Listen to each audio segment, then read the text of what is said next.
So good evening, everyone. Everyone here, wherever that is for you at this moment.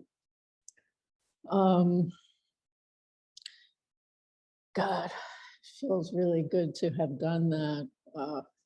I was in quite a state when I arrived. I had this plan, as we do, that I have to drive to the Zendo from Jersey City, that I was going to get here really early so I could get parking that would last me from 5 to 7, so I left at like 3 o'clock to be sure to be here so that I could wait for the parking spot at 5 to get here to, rehearse, just think about things, what have you. And apparently, there's a very large event happening at the UN today that I somehow missed. I mean, I was vaguely aware of it, but it just never occurred to me that that would ripple down to Tribeca. And it didn't ripple, it was waves. I mean, it was just surreal. So I walked in the door after 5, like, it took 2 hours, what normally takes 35 minutes. And on the way, I think I broke pretty much just about every precept along the way. Anger, ignorance, greed, blame, what have you, it was all flying. But then just walking in the door, getting settled, sitting, and then just all this bowing, I could just feel it dropping away. And it's so nice when you're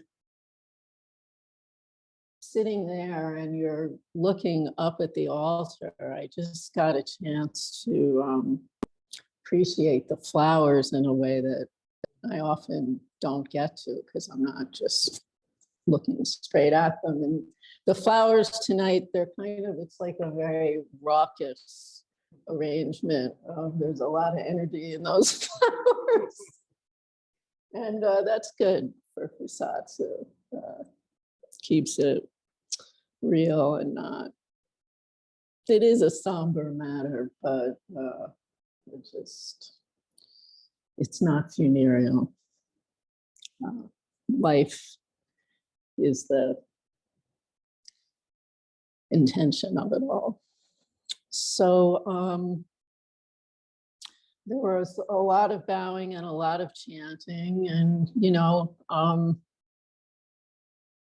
as many of you know, the first part of the ceremony is doing the Gatha of Atonement, and the Fusatsu ceremony is really all about our atoning, becoming at one with all of our own greed, anger, and ignorance, and that of the world, and that of our ancestors, and the world's histories, greed, anger, and ignorance, and all of it that's yet to come along with what's happening right now.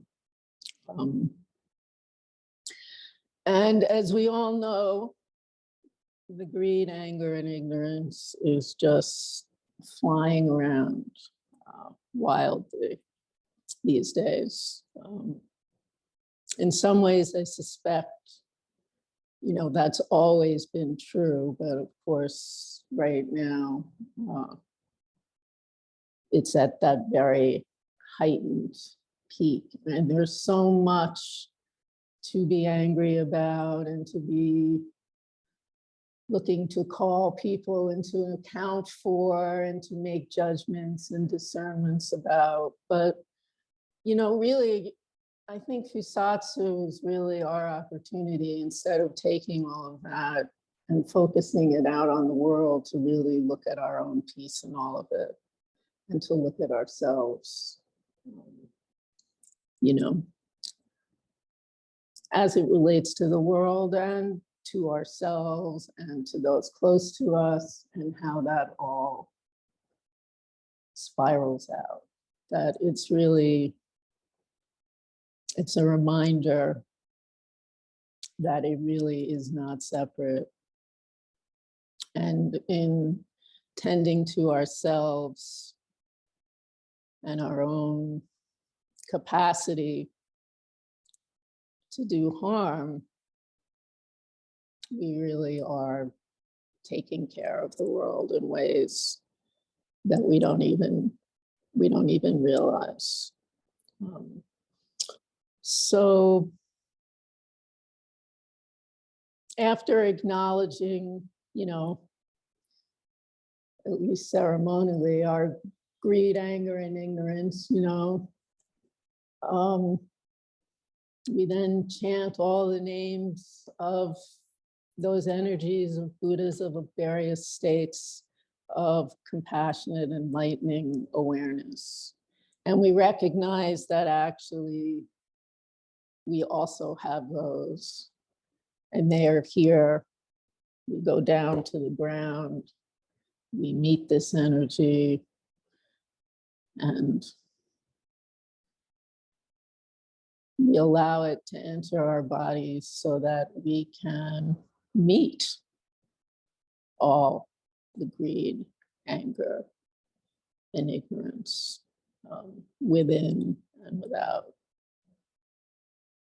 And then we do the 4 vows, and we vow to save all sentient beings. And Fusatsu is the time that we talk about the precepts, which really, you know, you could say are an expression of the functioning of the mind of zazen. I've come to think of them now almost. I think, Shinryu, you use this expression of the soft bones or the soft skeleton, which I really love that. And I've been thinking them lately a little bit like almost the walls of the Crystal Palace. They are here to really help us navigate and find our own way in a wild and unbound reality, really and truly. And so they're really here to help us and to help us shed light on what we do to harm ourselves, to harm others. That we often don't see. You know, it's astonishing how much easier it is to see in other people what we can miss in ourselves. And I think it's important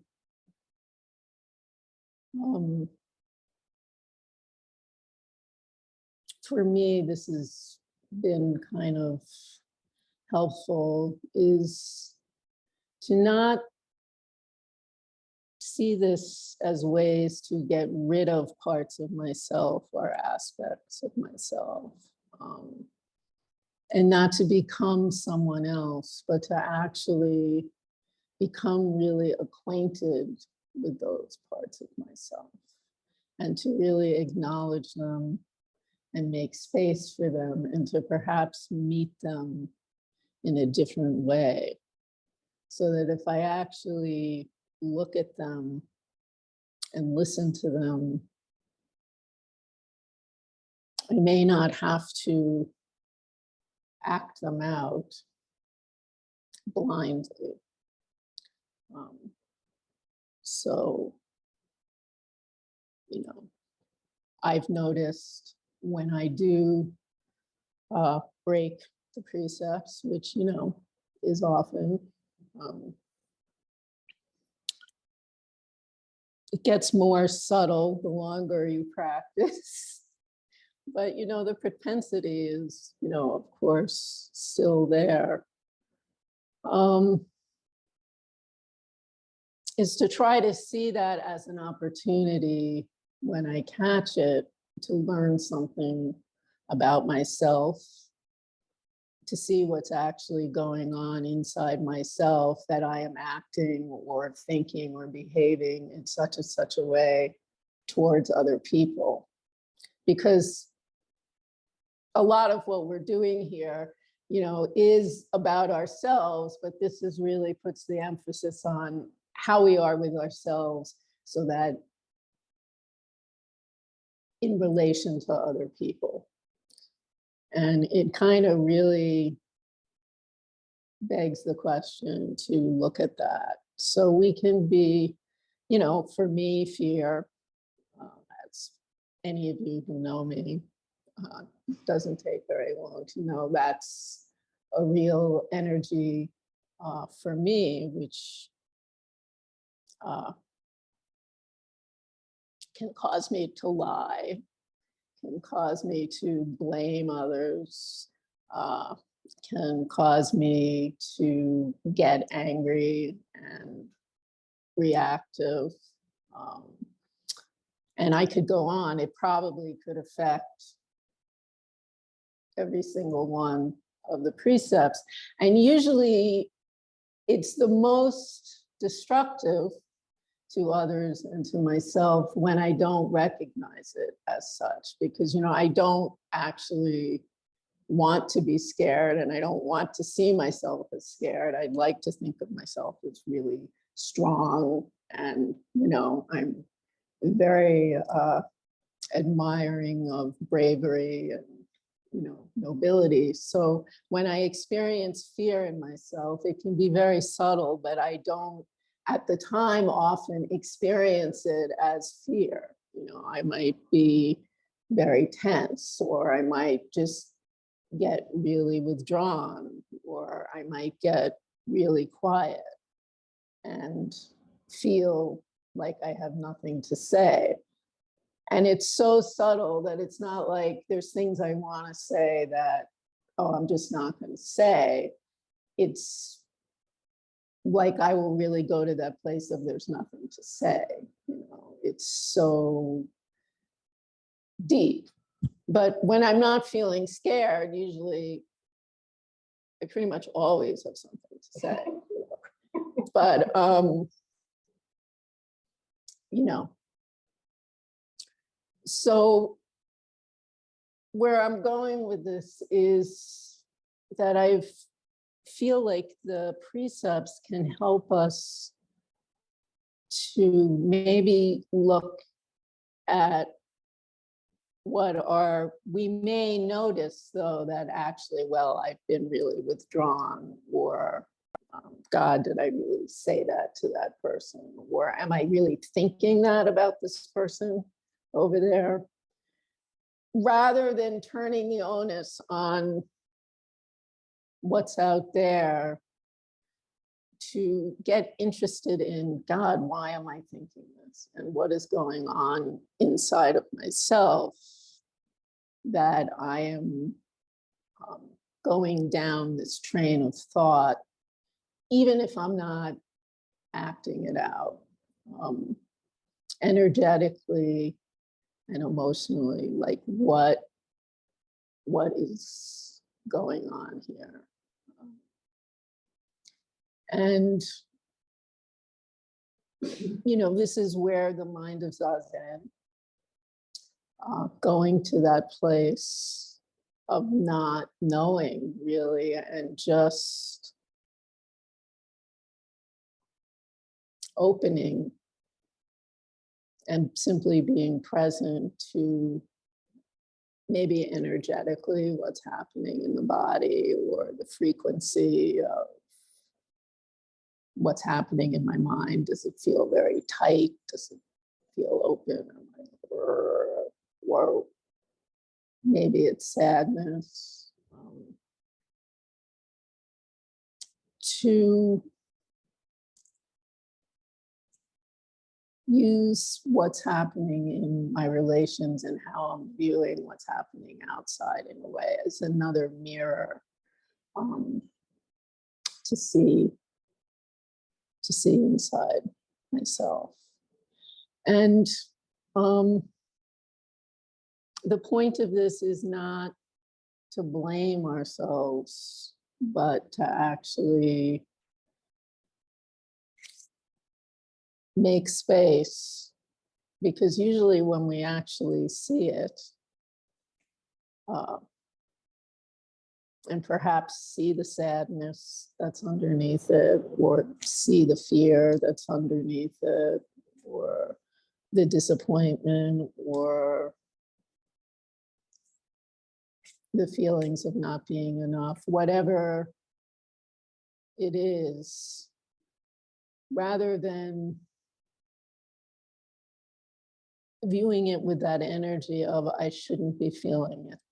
I should not be feeling this way. I should be feeling otherwise, or needing to change it, to just let these feelings reveal themselves and see what's underneath them. Where are they coming from? And that spaciousness,